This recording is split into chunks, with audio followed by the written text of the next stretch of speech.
Alright, hello everybody and welcome to another episode of the Arctic Pauper Show. I am your host, Arctic Ghost, and this week I am bringing you a Kung Fu Trees deck, which is Blue-Black Reanimator. This is a deck that I think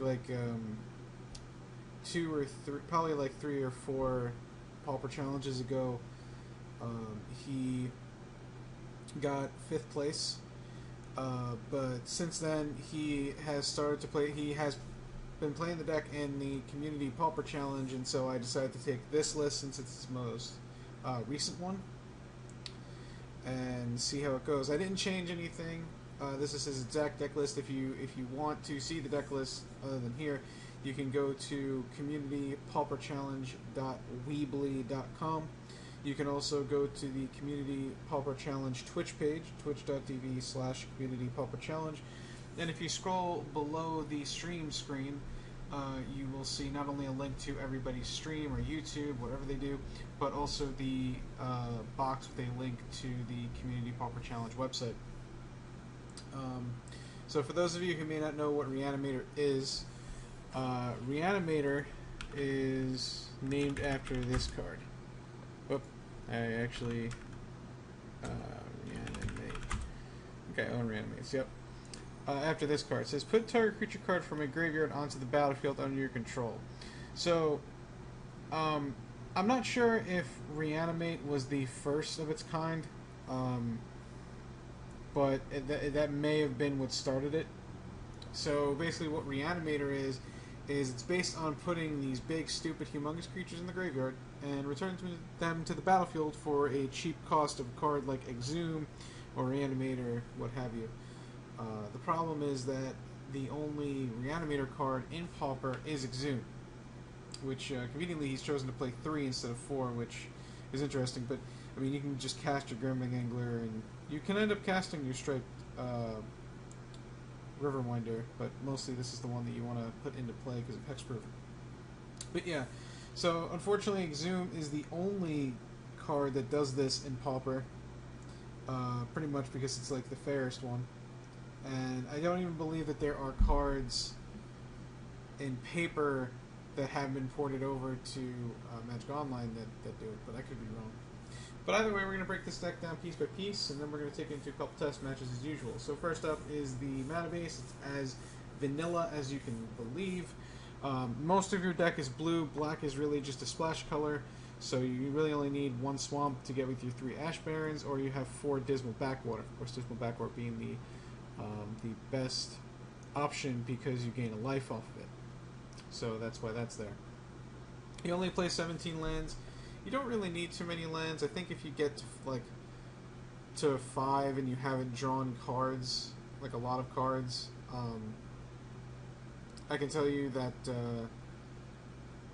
you're probably flooding out. I think that this deck probably tops out at 4 lands at its best. So there's that. There is Nihil Spellbomb as a one-of. Teachings and Tron and all these decks that use the graveyard have become very popular as of late. But the cool thing is that you get to draw a card off of this, so it's pretty good. You don't want to hit your own graveyard, of course, so that's why you don't play Relic of Progenitus. But I mean, you play the color black, so you pretty much get to draw a card for free.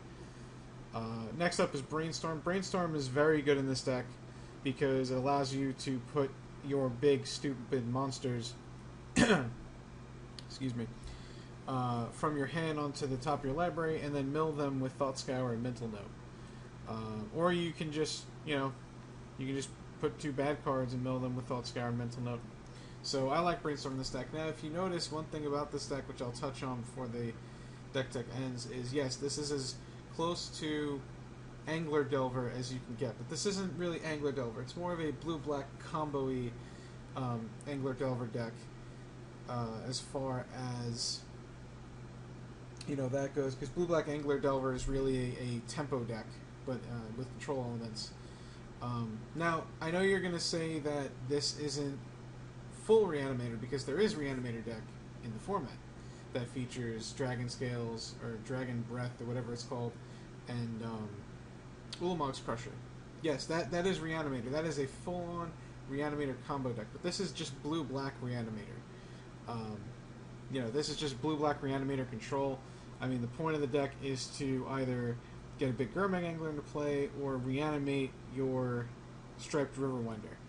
So that's why I call it blue-black Reanimator. It might not be the best name for it, but, you know, I just want to let you guys know I'm aware.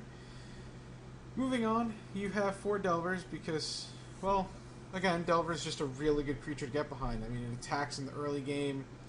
It's a great flyer to block with or just attack with. It's just a good creature all around. There are some times where you'll take it out because there are some decks where it's just not very good. But against combo decks where they're not very interactive, like Burn, or well, against Burn, it eats a burn spell, or it allows you to race the Burn deck.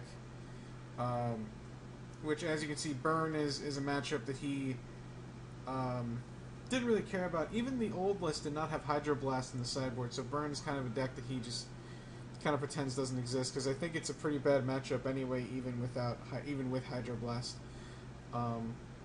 But, you know, Delver allows you to have a good attacker against Tron, have a good attacker against Teachings, if they don't have a removal spell for it. So that's always good. And it's also fodder... Hold on. Alright. It's also good fodder for Chainer's Edict. But that's not here nor there. You have 2 Dispels just as, you know, a quick protection against a removal spell. So that's why that's there. It does its job pretty well. You have 4 4 Thought Scour because you can target your opponent's library, which can be good if they have Preordain or if they're playing Serum Visions, I guess.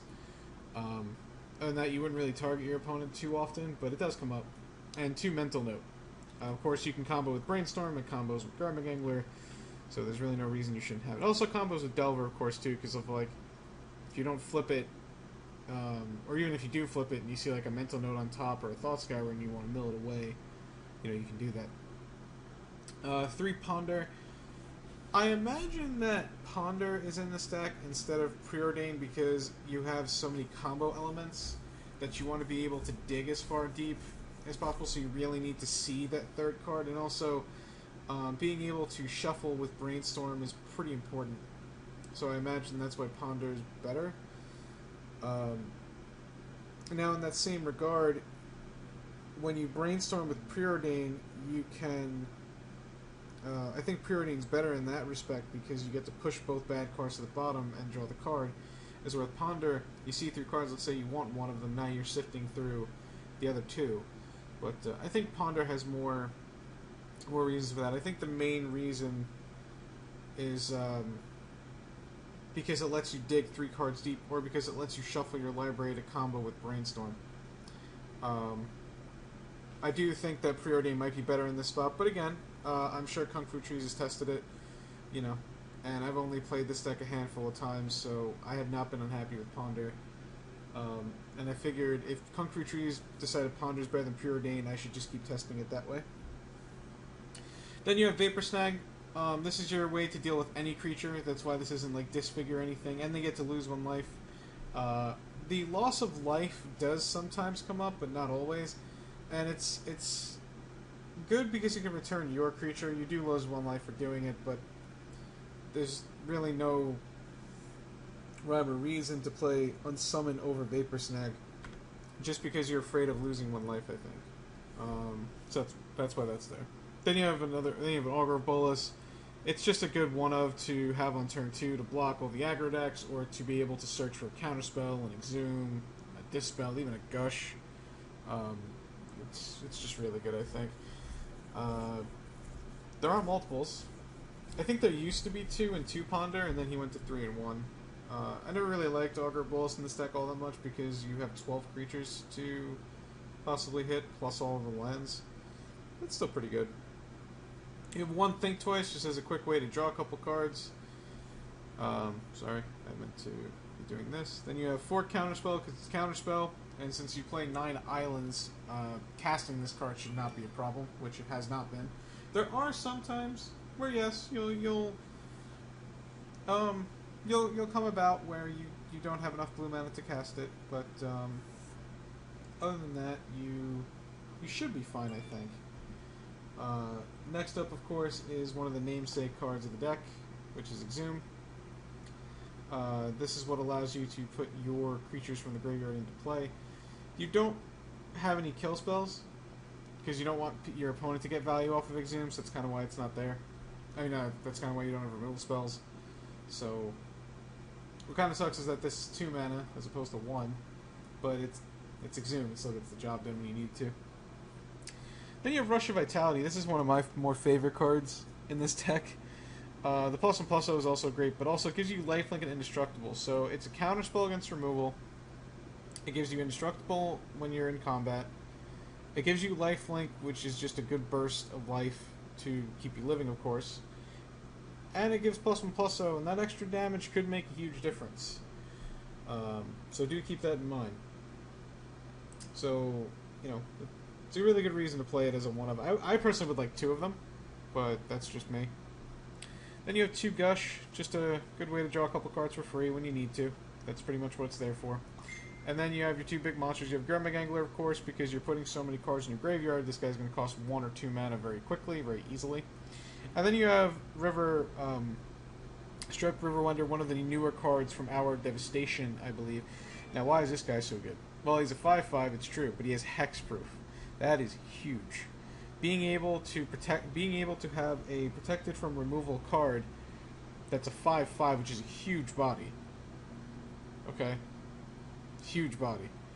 That can just swing sideways. Seems pretty good. But also the big thing is that it has cycling, so it will always be in your graveyard when you need it to, and it replaces itself.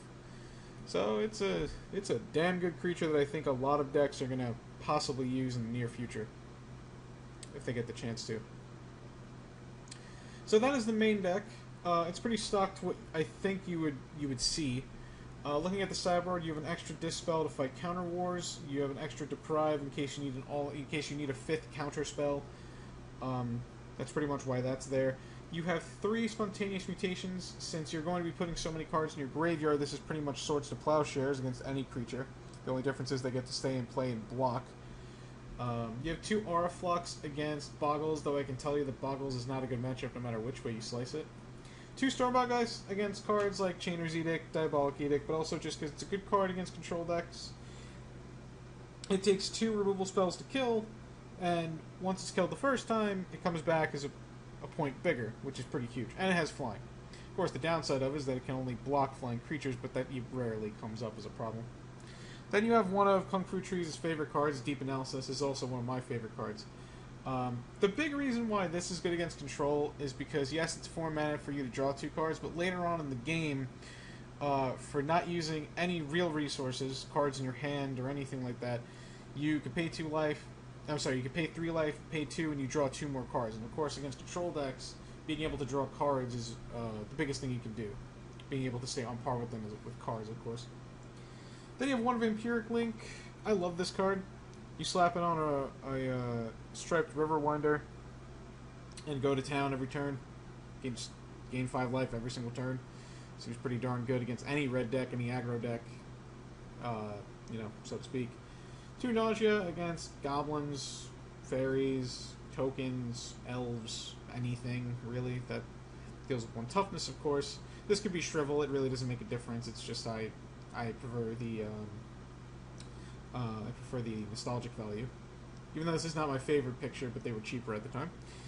And 2 more Nihil Spellbomb just in case. I think you can actually cut one of these and go down to 1, but again, he chose to play 2 of them. I'm sure there's a good reason, so I'm playing them. So that is the deck. Now, of course, what is the reason to play this deck over Angler Delver? Well, I can tell you before even playing the 2 test matches, there is no reason to play one deck over the other. It's a matter of, do you want to play this deck style or do you want to play Angler Delver style? Because they're 2 pretty much different decks. I mean, where you have River Winders and Exhumes and whatnot in the Angler Delver deck, you have more counter spells, more control cards, is where this deck is more of a combo-y deck. It's built to get Gurmag Angler out as quickly as possible, or to put this in the graveyard on turn 1 and then bring it back on turn 2. And I mean, a 5/5 hexproof on turn 2 is going to be hard for any deck to deal with. I can tell you that one of the things that comes up is the lack of trample, which sucks, but there's really not much you can do about that. You just kind of have to deal with it. But yeah, that's that. So I'm going to take this deck into a couple test matches. We're going to see how it runs. We're going to see how it mulligans and all that jazz. And I'll see you soon. Thank you so much for watching. Stay tuned.